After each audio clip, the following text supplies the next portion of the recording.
first got into raising my own meat, I thought that I would not be able to overcome the mental barrier that is dispatching and then processing an animal.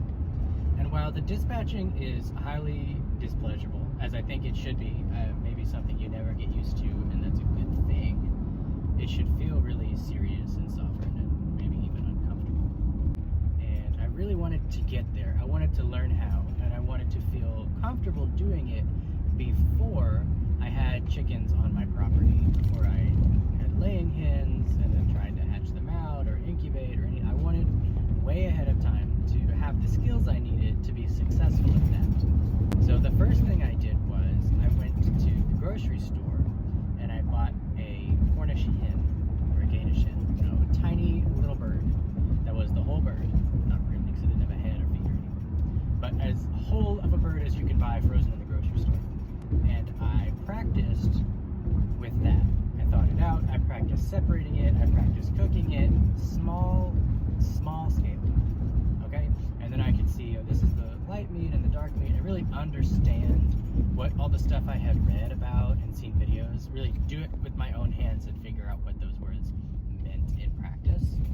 And then I did the same thing again, full-sized chicken that had all of the typical parts you can find frozen in a grocery store. Once I felt comfortable with that, I started watching videos about the dispatch, the rest of the butchering process that involves removing things like the head and the guts and the feet and the wings. I bought several quail, just in bulk from a guy at a farmer swap. It was a great experience. He gave me lots of information that I had to write down in my notes app really quickly and figure out. When I got home, I waited a few days and I sort of marked a couple of them, and I pulled out all of the roosters, all of the male quail. They do make a little cock-a-doodle-doo type of noise. It's very cute and small because they're quail. Quail are the chillest, most pleasant sounding birds. 10 out of 10 would recommend if you are way over your head, really far away from getting chickens, start with something really small, like quail, just like how I started with that little Danish hen and worked my way up to a full-size bird. And after doing 4 or 5 or 6 of those, I felt a lot more comfortable.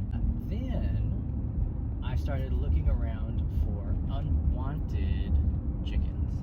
Most of the time those are roosters, which is a good way to practice because they're the biggest and the scariest, and they got spurs, they'll kill you dead.